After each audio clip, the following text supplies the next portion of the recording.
Tem uma coisa que a maioria das pessoas nunca vai sentir na vida, e que mudou Renato para sempre numa noite comum de quarta-feira, com um copo de café frio na mão e o céu mais limpo que ele tinha visto em anos. Ele estava no quintal de casa, como fazia desde os 15 anos, com aquele telescópio velho que o pai tinha deixado encostado na garagem. Não era nada sofisticado, nada de equipamento profissional. Era um tubo simples, arranhado, com uma das travas meio frouxa. Mas bastava. Sempre bastou. Renato apontou o telescópio para aquela região do céu que ele conhecia de cor, aquela mancha difusa que parecia um algodão espalhado entre as estrelas. Ele tinha olhado para aquele mesmo ponto centenas de vezes. Sabia exatamente o que era, sabia o nome, sabia os números, sabia a história. E foi exatamente isso que de repente o gelou por dentro. Não foi o desconhecido que assustou Renato naquela noite. Foi o que ele já sabia. Porque quando você entende de verdade o que está vendo, quando os números deixam de ser números e viram algo que você consegue sentir na barriga, aí muda tudo. Ele ficou parado, olho colado no ocular, e por alguns segundos não conseguiu nem respirar direito. O som dos grilos ao redor parecia distante. O cheiro de terra molhada da vizinhança some. Só existia aquela luz fraca, trêmula, antiga. Antiga de um jeito que a palavra antiga não dá conta de explicar. Renato se afastou do telescópio, olhou para o céu a olho nu e pensou em Isabela, sua sobrinha de 16 anos que vivia perguntando para ele por que ele perdia tempo olhando para estrelas. Ele sorriu sozinho ali no escuro. Porque naquela noite ele tinha a resposta. Não uma resposta qualquer. A resposta que reorganiza tudo dentro da cabeça da gente. E ele sabia que no dia seguinte ia sentar com ela e explicar. Mas antes precisava ficar um pouco mais ali, com aquela luz que viajou mais do que qualquer ser humano consegue imaginar, pousando no fundo do seu olho. Se você gosta de conteúdo que faz a gente parar e pensar sobre o nosso lugar no universo, se inscreve no canal e deixa o like. Isso ajuda demais a levar esse tipo de ideia para mais pessoas. Tudo começou quando Renato tinha uns 12 anos e o professor de ciências da escola fez uma coisa simples que ele nunca mais esqueceu. Apagou a luz da sala, projetou uma imagem do céu noturno na parede e disse uma frase curta. Disse que olhar para o céu não é olhar para o presente, é olhar para o passado. A sala ficou em silêncio. Renato lembra que sentiu um frio estranho na nuca. Aquele frio de quando alguma coisa faz sentido de um jeito que você ainda não consegue processar direito. O professor explicou que a luz tem velocidade, que ela não é instantânea, que ela viaja e que essa viagem leva tempo. Quando você vê a luz de uma estrela, você está vendo a luz que saiu de lá faz muito tempo. Às vezes anos, às vezes milhões de anos. Pensa nisso. Você olha para o céu e está vendo o passado, não o presente. O universo que aparece nos seus olhos toda noite não é o universo de hoje. É um arquivo. Uma fotografia enorme de algo que existia antes. Renato foi para casa naquele dia e ficou deitado na cama olhando para o teto, pensando nisso. Com 12 anos, ele ainda não tinha vocabulário para nomear o que sentia.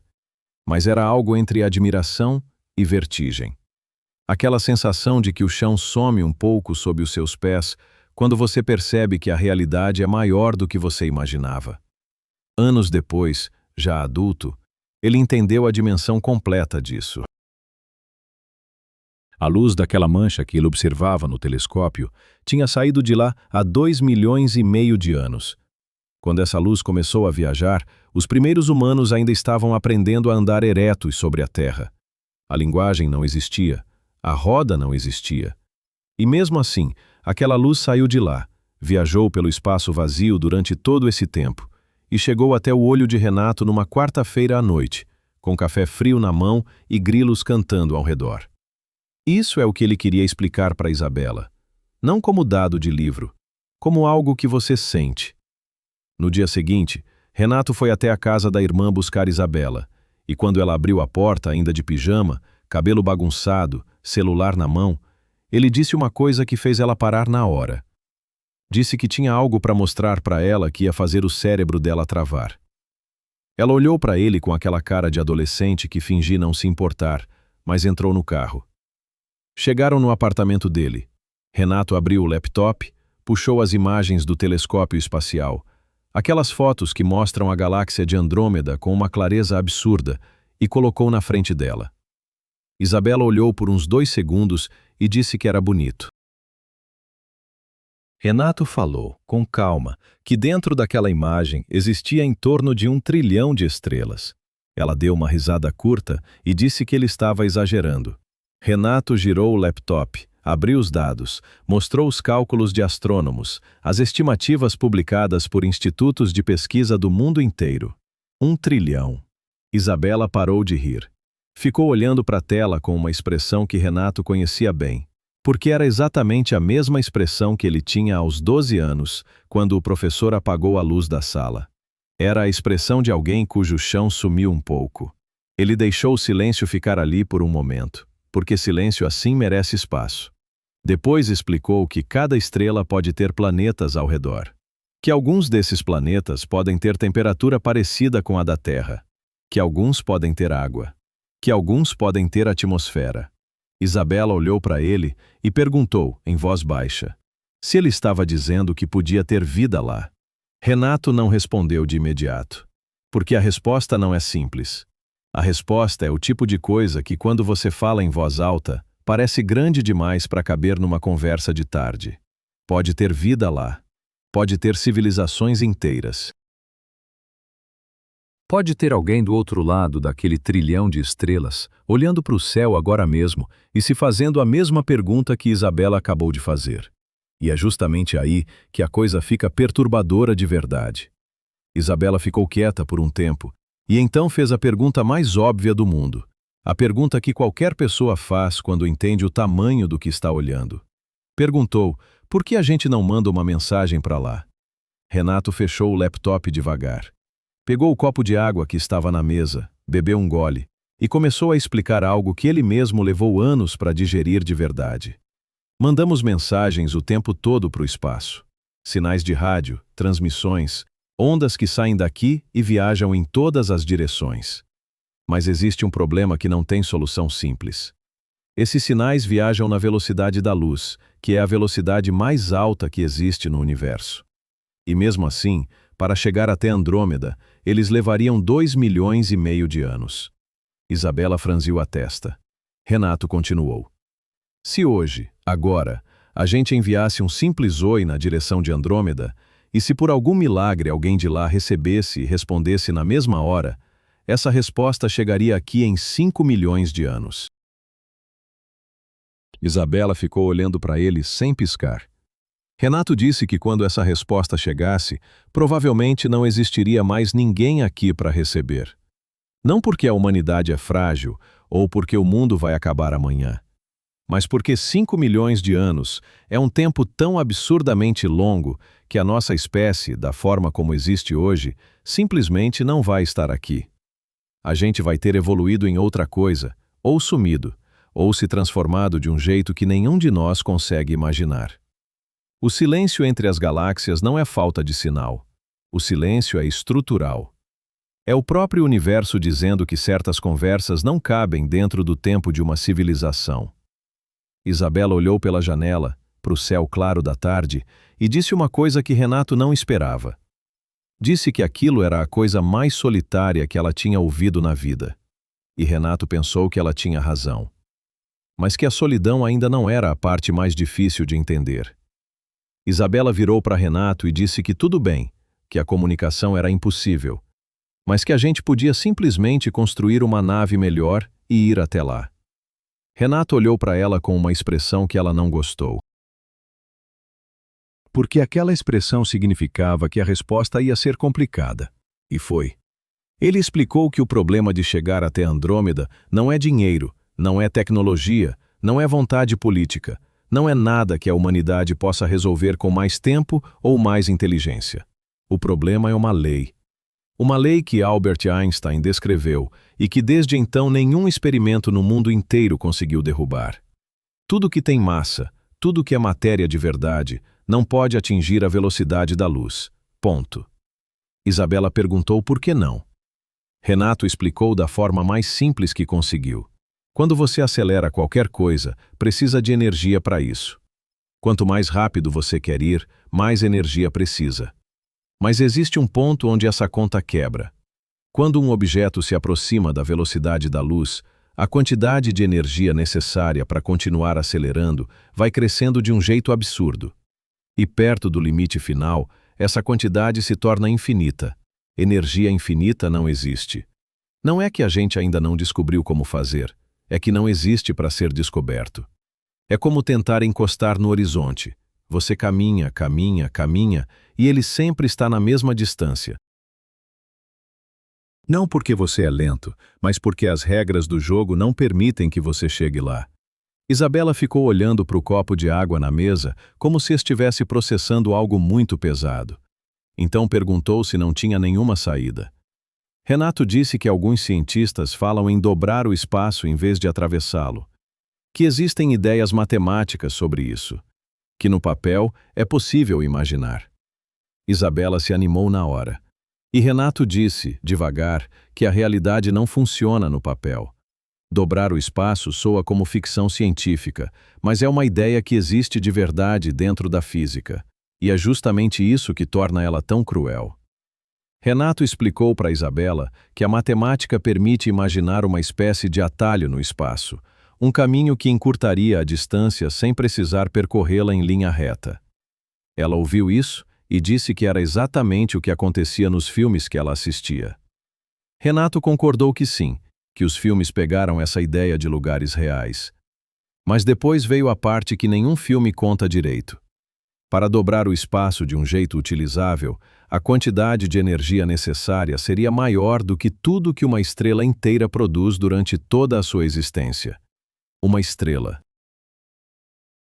inteira, durante toda a vida dela. Isabela abriu a boca e não disse nada. Renato continuou. E ainda existe outro problema que a gente quase nunca lembra quando pensa em viagens espaciais. O espaço entre as galáxias parece vazio quando você olha para o céu. Parece escuro, limpo, silencioso. Mas não é. Está cheio de partículas minúsculas, poeira cósmica, radiação. Coisas que em condições normais são inofensivas. Mas quando você está se movendo a uma velocidade próxima à da luz, cada uma dessas partículas vira um problema sério.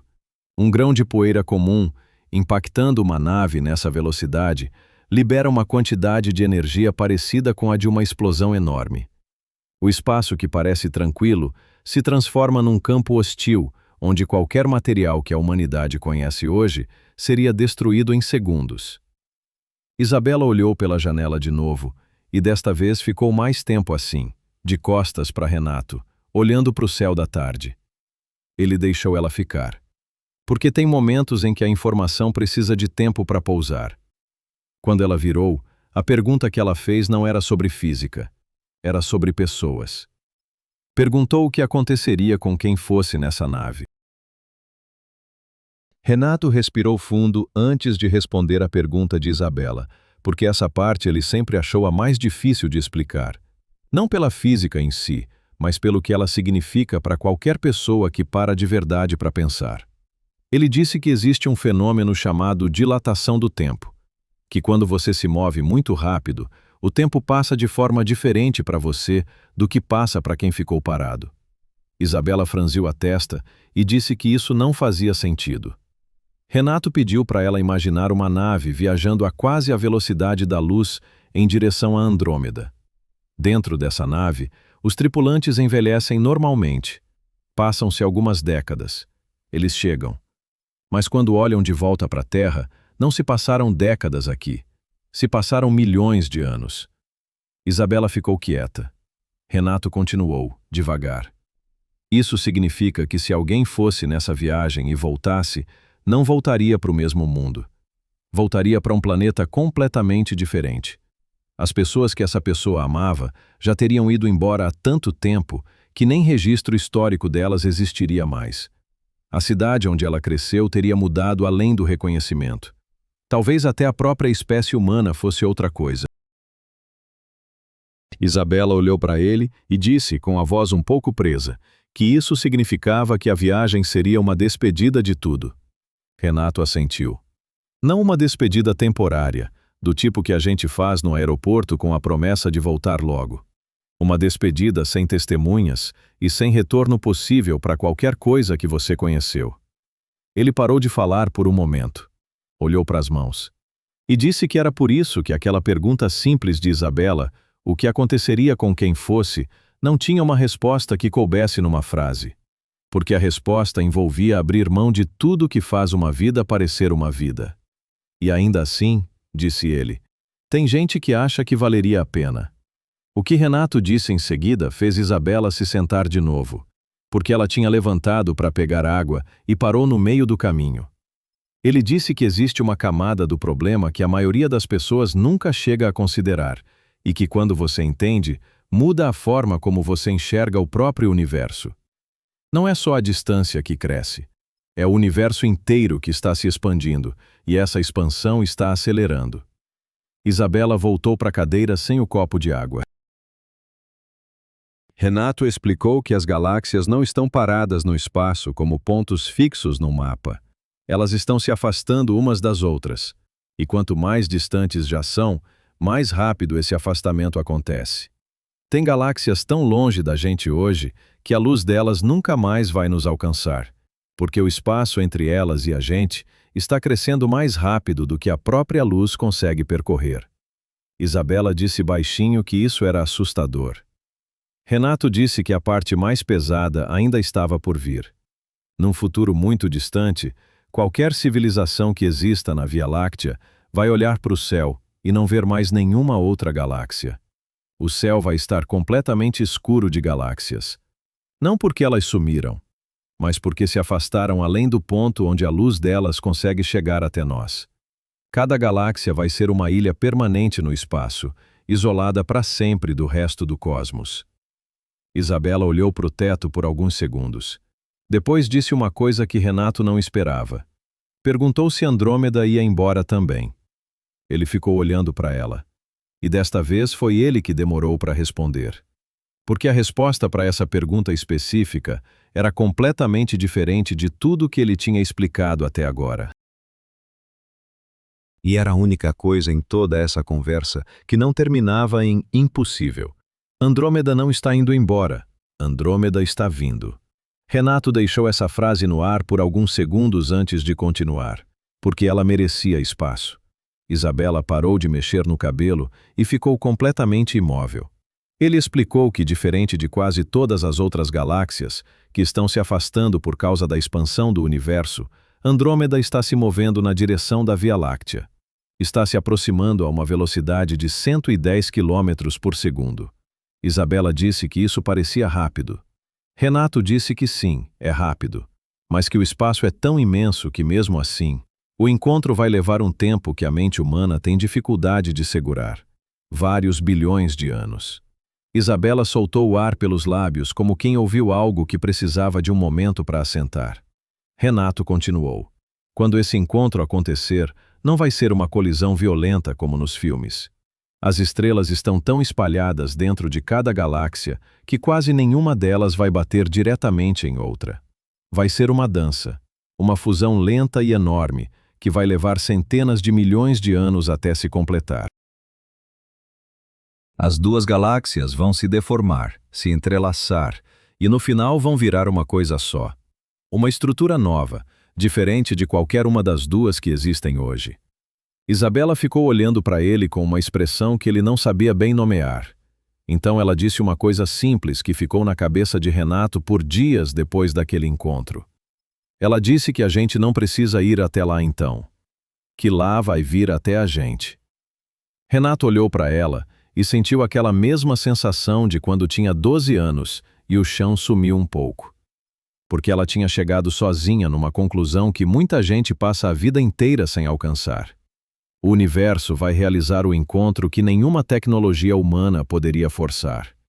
E vai fazer isso do jeito dele, no tempo dele, sem pedir licença.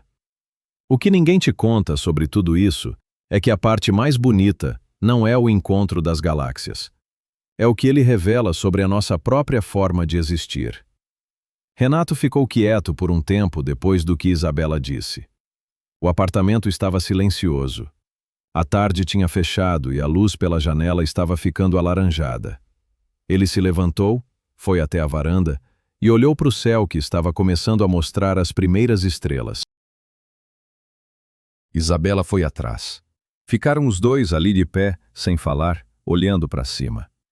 Depois Renato começou a falar de um jeito diferente de tudo que tinha falado antes. Não como quem está explicando, como quem está pensando em voz alta.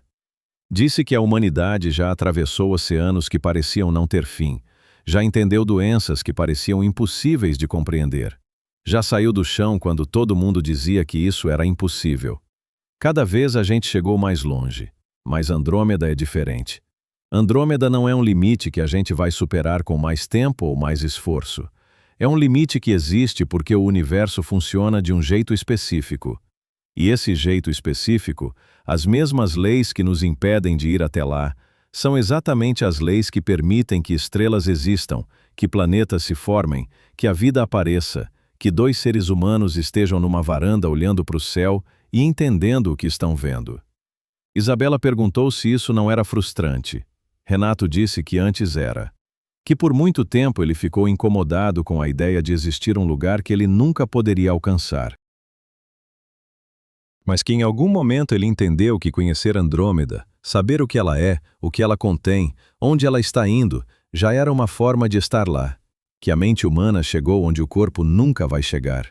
E que isso, numa existência tão pequena dentro de um universo tão grande, não é pouco, é enorme. Isabela não respondeu. Ficou olhando para o céu por mais um tempo. E Renato ficou olhando para ela olhar, pensando que talvez esse seja o maior feito da nossa espécie. Não ir até o desconhecido, mas entendê-lo daqui, com os pés no chão e os olhos abertos. A verdade é essa. Os limites do universo não existem para nos diminuir. Eles existem porque são parte da mesma estrutura que nos permite existir e perguntar. E talvez a maior conquista não seja chegar em todo lugar. Talvez seja ter a capacidade de olhar para o infinito e entender o suficiente para sentir o peso dele. E você? Se pudesse escolher entre viajar até Andrômeda e nunca mais voltar para nada que conhece, ou ficar aqui e entender o universo de longe, o que você escolheria? Deixe a sua resposta nos comentários, porque essa pergunta não tem resposta errada e eu quero muito saber o que você pensa. Se esse vídeo te fez parar e pensar, deixa o like e se inscreve no canal. Isso ajuda muito e faz esse tipo de conteúdo chegar em mais pessoas que precisam ouvir isso.